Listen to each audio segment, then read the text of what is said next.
প্রচণ্ড গরমে ভোর 5টায় উঠে ঘরের কাজ পরিষ্কার পরিচ্ছন্ন করা, সোমবারে শিবের পূজা করা প্লাস ঘরের পূজা সব কিছুই একা হাতে ভালোভাবেই সামলে নিই। রাধে রাধে বন্ধুরা, আপনারা সবাই কেমন আছেন? আশা করি সবাই ভালো আছেন ও সুস্থ আছেন। তো আপনাদের সবাইকে সাথে নিয়ে আজকের ব্লগটা স্টার্ট করছি। সাথে থাকুন, আশা করি আজকের ব্লগটা আপনাদের ভালো লাগবে। আজ হলো সোমবার ভোর 5টা থেকেই আমি আমার ব্লগটা স্টার্ট করে দিয়েছি। তো প্রচণ্ড গরমের জন্য এখন খুব ভোরই উঠি। তো আজকে প্রথমেই বিছানার যে বেডশিটটা আছে সেটা চেঞ্জ করে দিলাম। তো ছেলে পটি করে দিয়েছিল, তো নোংরা হয়ে গেছিলো, তো সকালবেলায় সেটা তুলে দিলাম। আর যেটা নোংরা হয়েছিল সেটা ভালো করে সার্ফ দিয়ে ভিজিয়ে দিলাম। আর এই সকালবেলায় ভিজিয়ে দিলে বেশ ভালো পরিষ্কার হয় আর ছেড়ে যাওয়া খুব তাড়াতাড়ি। তো তারপর এই যে বেডশিটটা চেঞ্জ করে নিলাম, দিয়ে ভালোভাবে এদিকগুলো গুঁজে দিলাম। বেশ টান থাকলে দেখতে ভালো লাগে। তার সাথে খাটটা একটু মুছে পরিষ্কার করে নিলাম। আর এদিকে জানালাটাও খুলে দেব, তাহলে আর রোদটা আসবে এদিক থেকে। সকালবেলা একটু রোদটা পাওয়া ভালো। তারপরই আজকে এখানে বাগানে চলে এসেছি। আর বাগানে এখানে কুমড়ো গাছ হয়েছিল, তো কুমড়ো ফুল দুটো তুলে নিলাম। তো তারপর দেখলাম আর একটা আছে, তো 3টে কুমড়ো ফুল তুলে নিয়ে চলে এলাম। তো তারপর এটা ভালো করে বোটাটা কেটে বাদ দিয়ে একটু ফ্রাই করে নিলাম। নিয়ে এবার পরিষ্কার করে জল দিয়ে ধুয়ে নেব। আর এটা ফ্রাই করে নিলাম যাতে ভিতরে অনেক সময় পোকা থেকে যায়, যাতে পোকা না থাকে সেজন্য আর কি দেখে নিলাম। তো তারপর আজকে মেয়ের টিফিনের জন্য বানাবো কুমড়ো ফুলের বড়া। তো সেজন্য তেল বসিয়ে দিয়েছি। তেল গরম হয়ে গেলে গোটা গোটা কুমড়ো ফুলগুলোকে ভাঁজ করে বেসনে ডুবিয়ে আর তেলে দিয়ে দিচ্ছি। তো সকালবেলায় না এই গরমের জন্য আর কি, আর এই কদিন তো প্রচণ্ড গরম, এই 2-3 দিন বৃষ্টি হয়নি, সেজন্য গরমটা আরও বেড়েছে। তো মেয়ে সকালবেলায় বায়না করছিল চাউমিন করে দেওয়ার, কিন্তু দেখলাম আজকে প্রচণ্ড গরম, তো সেই জন্যই তারপর দেখলাম যে বাগানে কুমড়ো ফুলও ফুটেছে, তো সেই জন্যই আর কি কুমড়ো ফুলের বড়া করে দিচ্ছি। আর এটা বেশ খেতেও ভালো লাগে মচমচে করে ভেজে দিলে। আর মুড়ি দিয়ে দেব, আর দিয়ে দেবো যে কিছু ছোটো ছোটো বড় পাঁপড় আছে ভাজা, সেগুলো দিয়ে দেব। শসা দিলাম না টিফিনে আর কি। আর তারপর কুমড়ো ফুলের বড়া তো মাত্র 3টিই হলো। তারপর মাকে বললাম যে কুমড়ো একটু অল্প করে কেটে দাও, তার সাথে কুমড়োর বেগনাও করে দেব, তাহলে সকালে জলখাবারে মুড়ি খাওয়াটা হয়ে যাবে আর কি। তো তারপর মেয়ের টিফিনটাও রেডি করে দিলাম। তো সকাল 7টার সময় স্কুল, ভোর উঠে টিফিনটা না রেডি করে দিলে স্কুলের টাইম হয়ে যায়। তো তারপর মেয়ে স্কুলে টিফিন দিয়ে মেয়েকে স্কুলে পাঠিয়ে দিলাম। আর কাল রাতে ভিজিয়ে রেখেছিলাম আমন্ড আর কাজু বাদাম, তো সকালবেলায় ওগুলো খেয়ে জল খেয়ে নিলাম, তারপর বাসি কাজ আরম্ভ করে দিলাম। তো আজকে প্রথমেই এই টেবিলটাই মুছে নিচ্ছি, ওই আমন্ড আর কাজুটা খাওয়ার পর যে জল খেলাম, তো জল খাওয়ার পর ভাবলাম যে এখানটা তাহলে একবারে মুছে পরিষ্কারই করে নিই, তারপর ঝাঁটপাট আরম্ভ করব। তো সব দিন তো সমানভাবে কাজ আরম্ভ করা হয় না, তো আজকে টেবিলটাই প্রথমে মুছে দিলাম। মুছে দিয়ে এরপর ঝাঁট দেবো।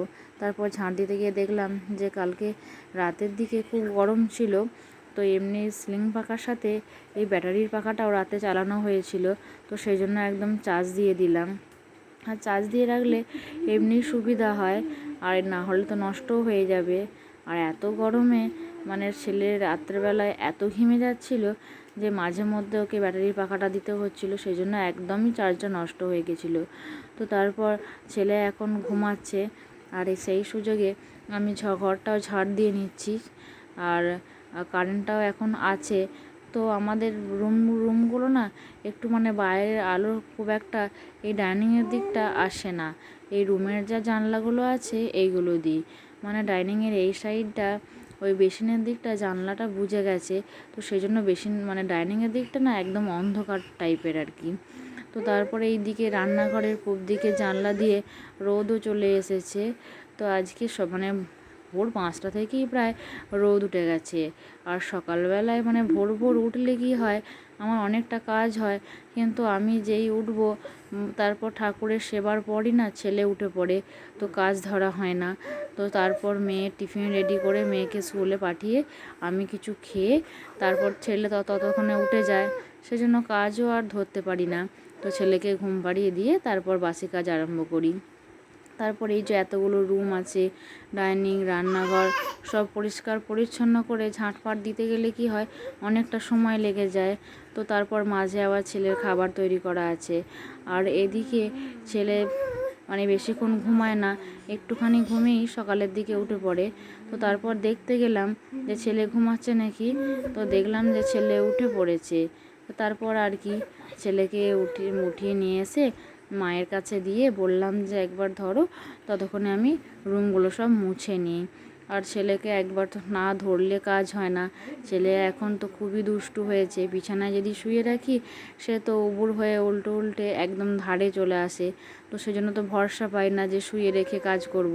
তো সেই জন্য একবার মাকে না হলে বড় মাকে একবার করে ধরতে দিয়ে কাজগুলো করি। তো খুবই অসুবিধা হয় আর কি ছেলে নিয়ে কাজ করা। তো ছেলে যখন একটু বড় হয়ে যাবে, মানে যখন আবার হামা দিতে শিখবে বা চলতে শিখবে, তখন আবার আরও অসুবিধা হবে।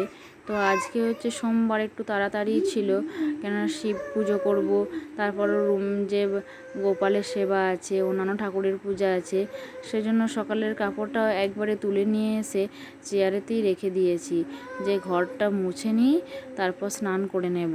তো তাড়াতাড়ি করে ঘরগুলো মুছে নিচ্ছি সব।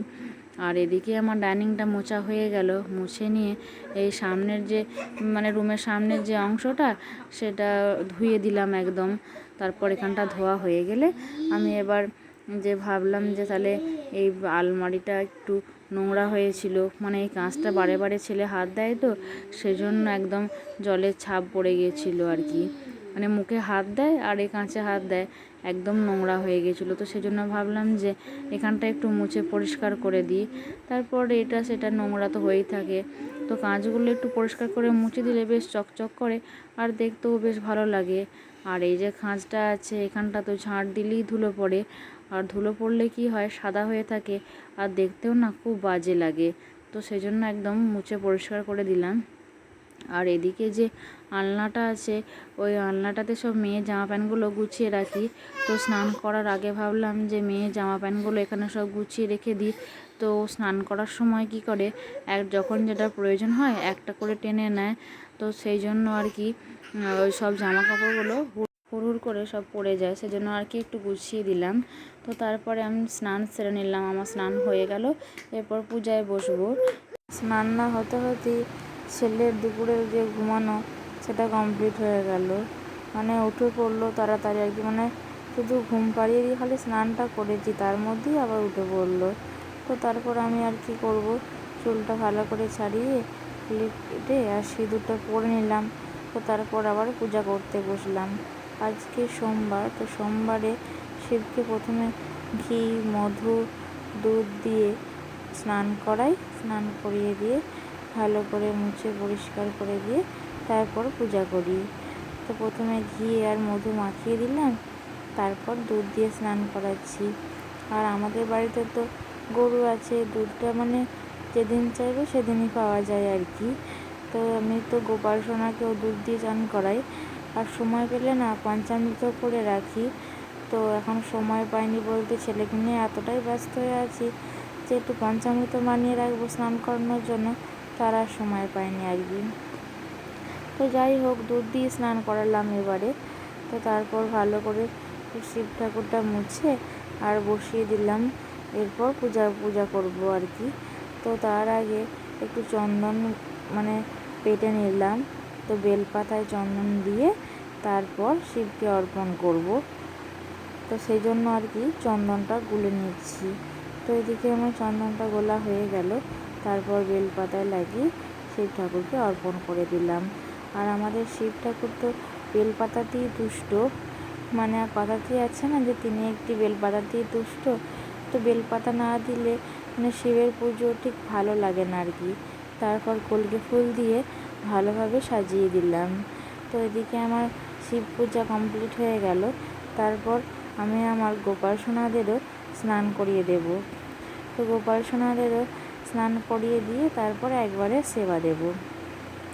তো অতিরিক্ত গরম পড়েছে, সেই জন্য গোপাল সোনাদের না জামাগুলো খুলে দিয়েছি, মানে এত গরম, ওদেরও তো গরম লাগবে। তো সেই জন্য ওদের শুধু একটা করে প্যান্ট পরিয়ে আর খালি গায়ে রেখে দিয়েছি। তো তারপর গোপাল সোনাদেরও দুধ দিয়ে জল দিয়ে স্নান করিয়ে দিলাম। তো স্নান করানোর পর এখানে গোপাল সোনাদেরও সেবা দিয়ে দিলাম। তো এদিকে আমার ঠাকুর ঘরের সেবা দেওয়া কমপ্লিট আর পূজাও কমপ্লিট হয়ে গেল। তো আজকে না একটু তাড়াতাড়ি করি, মানে দুপুরবেলায় খাওয়া দাওয়া সেরে নেবো, কেননা ছেলের 2 দিন হলো শরীরটা একদম ভালো নয়। তো ছেলেকে নিয়ে ডাক্তার দেখাতে যাব। তো সেই জন্য আর কি তাড়াতাড়ি স্নান সেরে আর সোমবারের পূজাটাও সেরে নিলাম। তো এদিকে আমার পূজা সারা হয়ে গেল আর গোপাল সোনাদের সেবা দেওয়া হয়ে গেল। তারপর আমি প্রণাম সেরে ঠাকুর ঘরটা পরিষ্কার করে মুছে দিয়ে আর রাতে দুপুরবেলায় গোপাল সোনাদের জন্য পাখাটা চালিয়ে দিলাম আর আলোটা বন্ধ করে দিলাম। আবার দেখা হচ্ছে নেক্সট ভিডিওতে। রাধে রাধে।